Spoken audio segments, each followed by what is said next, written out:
दोस्तों, एक लड़का जो कि 16 साल की कच्ची उम्र के अंदर जेल की सलाखों में पिछले 1 साल से बंद था।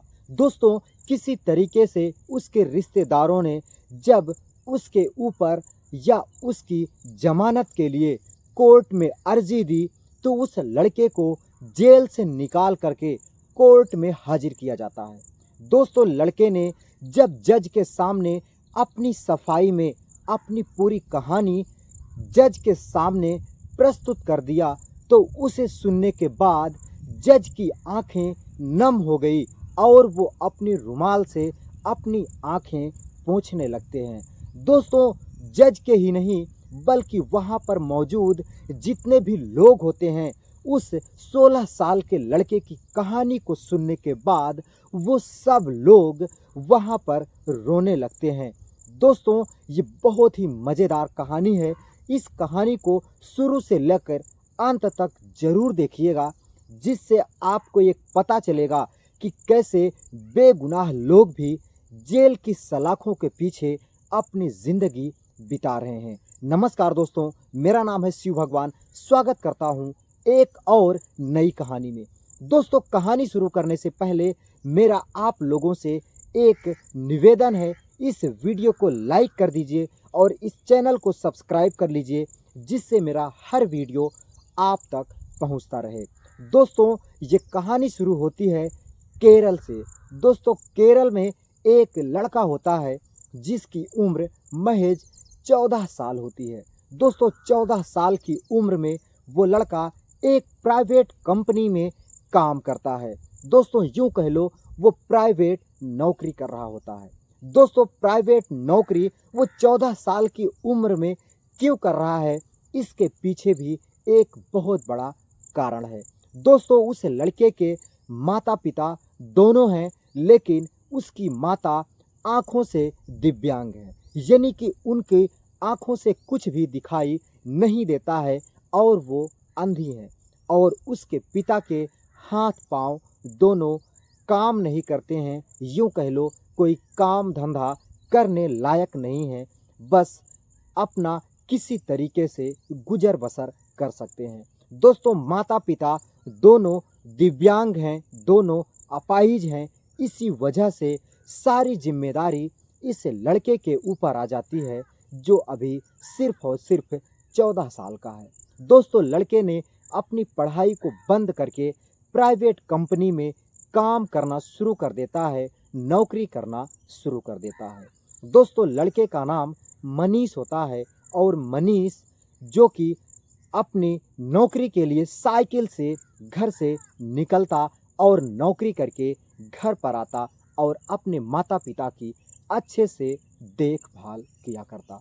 दोस्तों, जो मनीष लड़का होता है बहुत ही होनहार लड़का था और वो चेहरे से भी बहुत ही खूबसूरत था। दोस्तों, 14 साल की उम्र में ही उसकी जो चेहरे की चमक थी वो बहुत ही ज़्यादा अच्छी थी। उसे जो कोई देखता उसकी सुंदरता की तारीफ करने लगता। दोस्तों, उसी के गांव में एक लड़की जो उसी के साथ कभी पढ़ाई किया करती थी, वो उससे प्यार कर बैठती है। दोस्तों, मनीष से उसको मिलना जुलना और मनीष के साथ उसकी नौकरी तक साइकिल के साथ वो भी बगल में साइकिल चलाते हुए जाती और दोनों एक दूसरे से बातचीत करते हुए रास्ते में अक्सर दिखाई दिया करते थे। दोस्तों, मनीष उस लड़की से प्यार करने लगा था, क्योंकि वो लड़की उसे दिलो जान से चाहने लगी थी। दोस्तों, मनीष को ये भी नहीं पता था कि इस लड़की के माता पिता कौन हैं और ये लड़की कौन है। दोस्तों, उस लड़की को भी मनीष के बारे में ज़्यादा कुछ जानकारी नहीं थी, बस इतना ज़रूर जानती थी कि इनके माता पिता अपाहिज हैं, दिव्यांग हैं। दोस्तों, इसके बावजूद भी वो लड़की मनीष के साथ मोहब्बत करती थी और मनीष के साथ शादी करने के लिए भी तैयार थी। दोस्तों, मनीष उस लड़की से बहुत ही ज़्यादा प्यार करने लगता है। दोस्तों, धीरे धीरे समय बीतने लगता है और जैसे ही उस लड़की के पिता को ये खबर मिलती है कि तुम्हारी लड़की मनीष, जो कि गांव का ही एक लड़का है, उससे प्यार करती है और उसी के साथ अक्सर देखी जाती है। दोस्तों वो जो उसका पिता था वो गांव का बहुत ही ज़्यादा दबंग था और बहुत बड़ा साहूकार था। दोस्तों उसके पास पैसों की कोई कमी नहीं थी और उसके घर में बहुत सारे लोग काम किया करते थे। वह जिसे भी चाहता उसे काम पर अपने घर पर रख लिया करता था। दोस्तों जब उसे इस बात की खबर होती है तो वो आग बबूला हो जाता है और अपनी बेटी को बुला करके सारी सच्चाई जानने की कोशिश करता है। दोस्तों उस लड़की का नाम, जिसका नाम मधु होता है, दोस्तों वो मधु से सारी सच्चाई उगलवा लेता है। दोस्तों डर के आगे मधु भी सारी सच्चाई बता देती है कि कैसे वो मनीष से बेइंतहा मोहब्बत करती है और वो मनीष के साथ शादी करके अपनी ज़िंदगी बिताना चाहती है। दोस्तों इतना सुनने के बाद उसके पिता का जो गुस्सा था वो 2 गुना हो जाता है और वो उस लड़की को पीट करके घर के अंदर कर देते हैं और अपनी पत्नी को कहते हैं कि इसके ऊपर नज़र रखना, आज के बाद ये घर से कदम बाहर बिल्कुल भी रखने ना पाए। दोस्तों इधर मधु को पीटने के बाद उनका गुस्सा शांत नहीं होता और वो दबंग जो साहूकार होता है, मधु का जो पिता होता है, वो मनीष की तरफ चल देता है।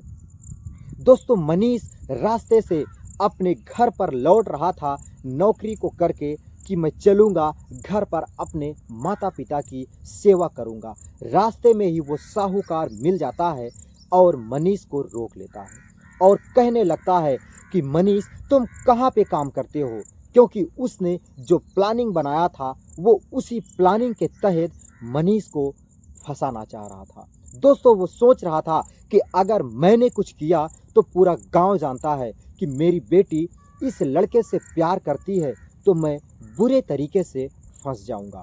इसीलिए उसने जो प्लानिंग बनाया था उसी प्लानिंग के तहत मनीष को फंसाने की साजिश करने लगता है। और मनीष जब बताता है कि साहब मैं तो दूर शहर में जो कंपनी है वहीं पर प्राइवेट जॉब करता हूँ, वो कहता है कि चलो मेरे यहाँ तुम काम करो, जो पैसा वहाँ पाते हो वो पैसा मैं तुम्हें दूंगा। दोस्तों मनीष कहता है माफ़ करना साहब, मेरी वहाँ पर जो नौकरी है वो परमानेंट है और मुझे रोज़ काम मिल जाता है। आपके यहाँ आज काम मिलेगा, 2-4 महीने काम मिलेगा, उसके बाद काम नहीं रहेगा तो मैं क्या करूँगा। दोस्तों वो गुस्सा हो जाता है और मनीष को डांटने फटकारने लगता है और कहने लगता है देखता हूँ कि तुम कितने दिन नौकरी करते हो, मैं तुम्हारी नौकरी और तुम्हारी ज़िंदगी बर्बाद नहीं कर दिया तो मेरा नाम भी साहूकार नहीं। दोस्तों वो साहूकार उसे धमका करके वापस आ जाता है और अपनी प्लानिंग के तहत में सारी चीज़ें कर लेता है।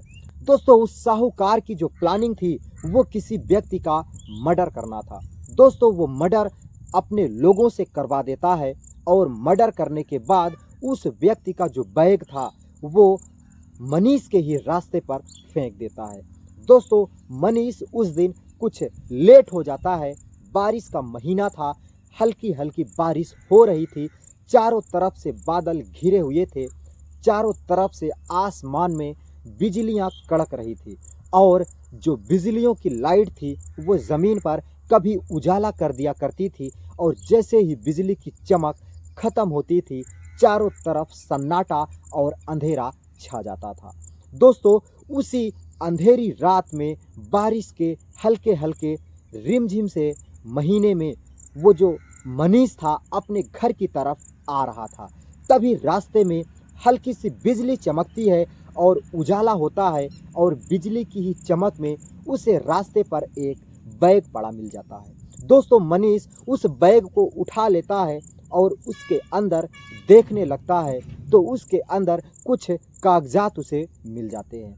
दोस्तों वो उस बैग को बंद करता है और अपनी पीठ पर टांग कर घर की तरफ चल देता है। वो सोचता था कि अगर ये बैग मेरे गांव का होगा या किसी और का होगा मैं सुबह उसको दे दूंगा, अभी मुझे घर जाना सबसे ज़्यादा ज़रूरी है। दोस्तों वो कुछ ही दूर चला था कि तभी उस साहूकार के वो जो लोग थे जिन्होंने उसे फंसाने की साजिश किया था, वो उसे आगे से उसका रास्ता रोक लेते हैं और पूछने लगते हैं कि ये बैग तुम्हें कहाँ मिला। वो कहने लगता है कि रास्ते में मुझे पड़ा मिला। वो लोग उस बैग को छीन लेते हैं और उस बैग को लेने के बाद उसकी चैन खोलते हैं और सारी चीज़ें निकालने लगते हैं।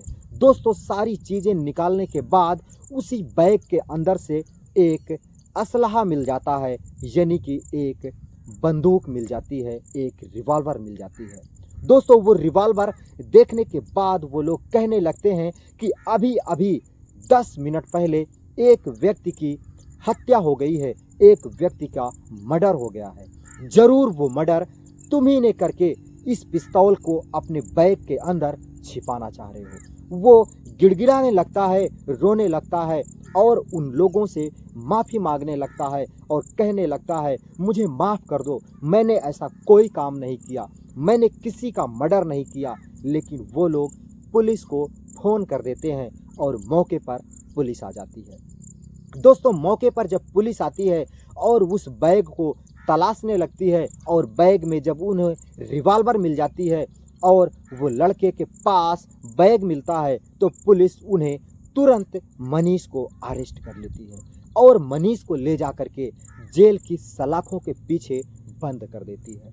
दोस्तों, इधर मनीष जेल की सलाखों के अंदर बंद हो जाता है और इधर उसके माता पिता मनीष का इंतज़ार करते करते थक जाते हैं, रोने लगते हैं, चिल्लाने लगते हैं।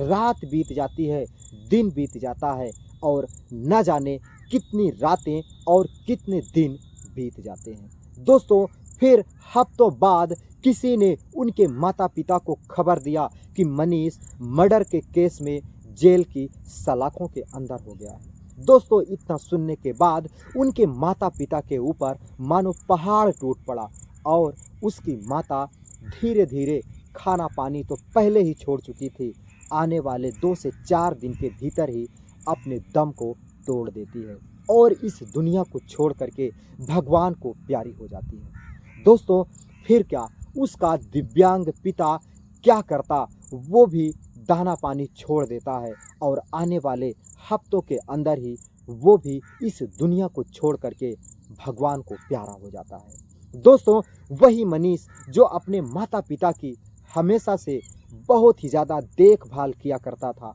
आज मनीष के ना रहने पर तड़प तड़प करके उन दोनों की मौत हो जाती है। दोस्तों, मनीष जब ये अपनी कहानी कोर्ट के अंदर बता रहा था, तो वहाँ पे सारे लोग जब इसकी बात सुन रहे थे तो सबकी आंखें नम हो जाती हैं और पूरे कोर्ट के अंदर बिल्कुल शांत सा माहौल छा जाता है और सन्नाटा छा जाता है। दोस्तों, वो बताता है कि उन्हीं का गिरोह का एक बंदा मेरे ही साथ जेल की सलाखों के पीछे है। अगर आपको विश्वास नहीं है तो उसे कोर्ट में हाजिर कर लो, वो भी सारी सच्चाई बताएगा। दोस्तों, तुरंत ऑर्डर किया जाता है और उस व्यक्ति को कोर्ट में हाजिर किया जाता है।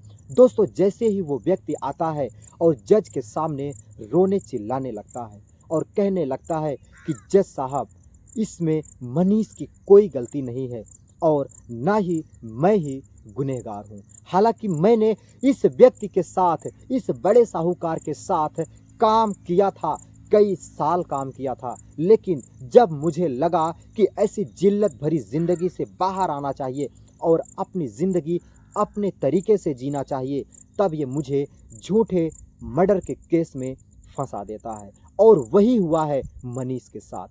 दोस्तों, जब जज ने पूरी कार्रवाई और पूरी छानबीन करवाई और मनीष के आने जाने का समय और उसके कंपनी में उसने कितने समय तक वहाँ पर समय बिताया था, सारी चीज़ों की पता होने के बाद ये साफ हो जाता है कि मनीष का उस लाश और उस मर्डर से कोई भी ताल्लुकात नहीं था और ना ही मनीष जब उस व्यक्ति की मौत हुई थी तो वहाँ पर था। और यहाँ तक कि उस रिवॉल्वर की जांच होती है तो मनीष के फिंगरप्रिंट भी उस रिवॉल्वर से मैच नहीं होते हैं। दोस्तों, सारी चीज़ों होने के बाद मनीष को बाइज्जत बरी कर दिया जाता है और उस साहूकार को जेल की सलाखों के अंदर डाल दिया जाता है। दोस्तों, साहूकार आज अपनी पूरी बटालियन के साथ जेल की सलाखों के पीछे है और जेल की चक्की पीस रहा है। दोस्तों, उस साहूकार की जो बेटी थी मनीष, उसके साथ शादी कर लेता है और आज उस साहूकार का सारा धन दौलत इकलौती बेटी के नाम पर है और मनीष उसका इकलौता वारिस है। दोस्तों, कहते हैं ना कि गलत करोगे तो गलत तुम्हारे साथ होगा। तुम किसी के लिए कुआं खोदोगे तो ऊपर वाला पहले से ही तुम्हारे लिए कुआं खोद करके रखेगा। दोस्तों, आज मनीष का माता पिता भले ही इस दुनिया में नहीं है, लेकिन मनीष एक अच्छी ज़िंदगी जी रहा है और एक अच्छा जीवन व्यतीत कर रहा है। दोस्तों, कहानी आपको कैसी लगी? अगर ज़रा भी अच्छी लगी हो तो इस वीडियो को लाइक करके चैनल को सब्सक्राइब कर लीजिएगा। मैं मिलता हूँ फिर किसी नई कहानी के साथ। तब तक के लिए दोस्तों, नमस्कार।